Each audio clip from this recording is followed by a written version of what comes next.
You're listening to the Marne Report. Hey, Fort Stewart, it's Kevin Larson coming at you with this edition of the Marne Report. I am joined by several folks today here in our lovely sound booth. With me is my fellow co-worker and brand new Army civilian, Army fellow. Hey, good afternoon, everybody. My name is Brian Lund. And we are joined by Timothy Still and Trayvon Sanders. They are fire inspectors here on Fort Stewart. They work at the Fort Stewart Hunter Army Airfield Fire Emergency Services. They're here to talk to us today about holiday fire safety. Gentlemen, thank you for joining us here in our lovely sound booth. Absolutely. Good afternoon. Good afternoon, Fort Stewart, and everyone else.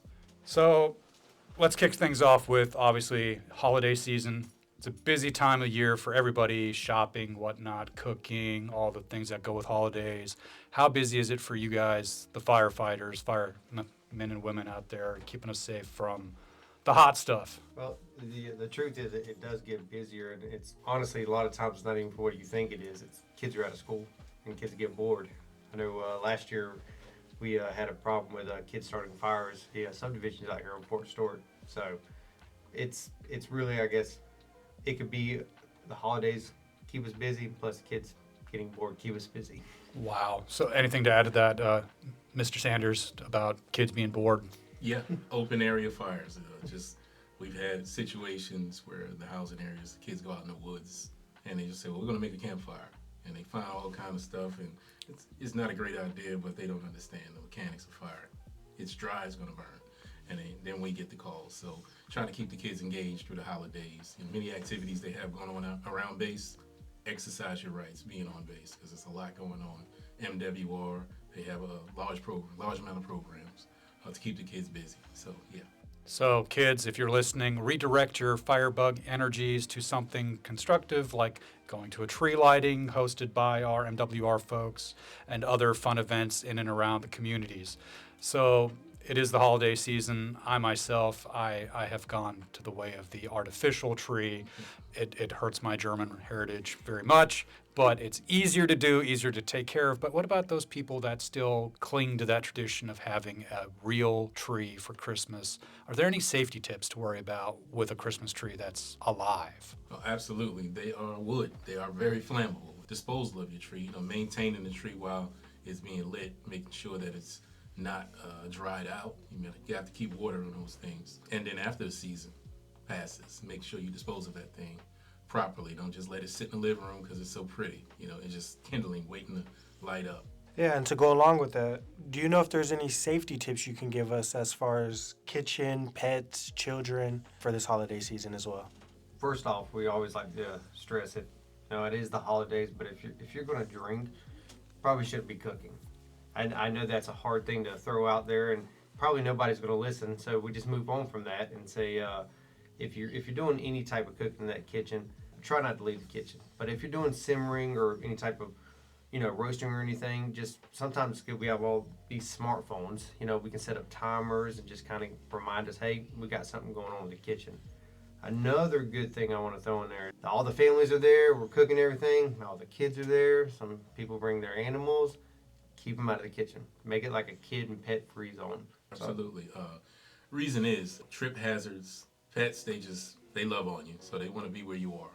So just be mindful of carrying pots. We don't want anything to get on the kids or the pets.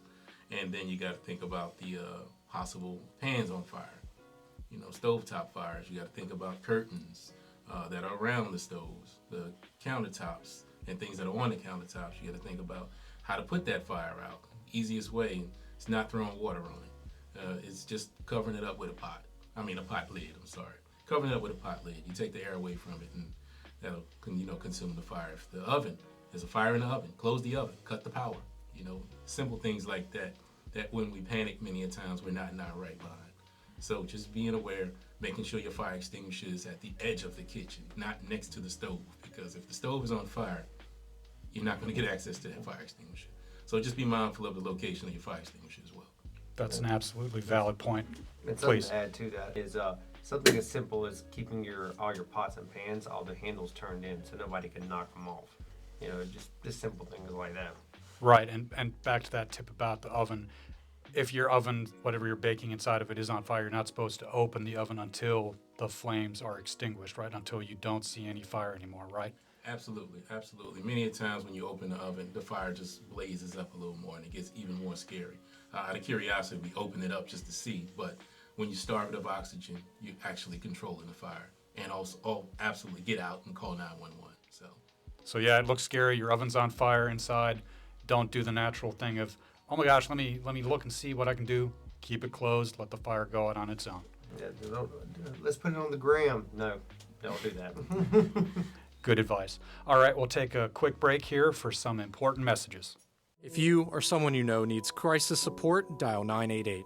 This 3-digit dialing code connects directly to the National Suicide Prevention Lifeline, where compassionate, accessible care and support is available for anyone experiencing mental health-related distress. The 988 Lifeline helps thousands of people struggling to overcome suicidal crises or mental health-related distress every day. There is hope.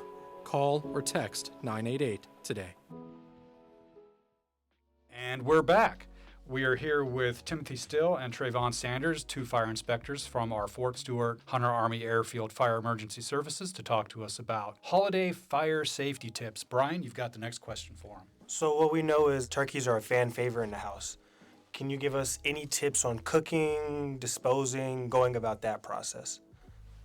Well, we should all have a method to dispose of oil, and I'm going to go into the fried turkey portion of this because it's becoming a favorite as time has gone on with the capacity of fryers. I mean, be able to put them on top of counters now instead of being outside. So my suggestion is fry your turkey outside the house, making sure you're following the manufacturer's suggested use. Don't overfill it with oil because you think it's going to be better. Making sure that when you have those things away from the house, I mean, that the overhead cover, like the trees, the overhangs or the leaves, making sure that those things don't catch on fire. Away from your house because of your soffits. We don't want that thing to flame up and it gets up in your attic. So the reason we say keep it away from your house is about 15 feet is the good rule of thumb. If you have it on the deck, you still have the hazard of the wood burning. So just being mindful when you look at the situation as far as wanting to get the fried turkey, don't just focus on the goodness and taste of the turkey. Look at the other things as far as the threats that are possible.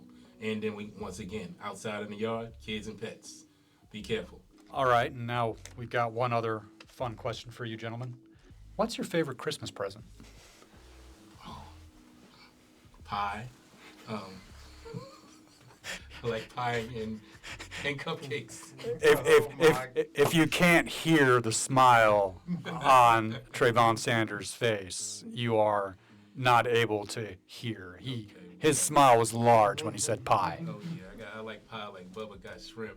You got quiche, take apple pie, cherry pie, blackberry pie, cupcakes, red velvet. You can think about yellow cupcakes with the chocolate frosting. Come on now, we sprinkle cupcakes without sprinkles. We got it all. The man loves his baked goods. What about you? Well, I would change it up because I was actually going to go the food route. I mean, it's probably the best part of Christmas, but the real best part of Christmas for me would be 2 parts. Because one, it's an opportunity to hang around friends and family you don't get to see all year. We all lead these busy lives. Oh yeah. And the part 2 would be when they leave. Like at some point, you know how it is when they start talking politics. Like it's been a good Christmas. It's time to go. So that's a real blessing. Absolutely. Brian, you want to close us out with the final question? Yes, thank you guys for your time. I would just say, is there anything else you would like to add to help people out during this time, whether it's safety tip, rule of thumb, just anything we haven't spoke on today? Yeah, it's in reference to all of those people out there who don't think that Santa's real. And I happen to know that there's someone on base who has a specific special relationship with Santa Claus. Colonel Austin, Garrison Commander, knows Santa Claus personally. So please, when you see him, tell him what you want for Christmas. He'll get the message to Santa for you. I mean, literally the fastest. Find out where he is, get a hold of him. Literally, he has a straight connection to Santa. I feel like we're on the wrong end of a prank here, but it's part of the holiday season. We'll let it go. So, gentlemen, thanks for joining me and Brian here on our Marne Report podcast. I'm Kevin Larson. And I'm Brian Lunn. And thanks for listening, and we'll catch you guys on the flip side. All right, Fort Stewart. Fort Stewart and Hunter Army Airfield visitors are now eligible to pre-register for visitor passes online through the Army's AIE secure web portal. Simply visit pass.aie.army.mil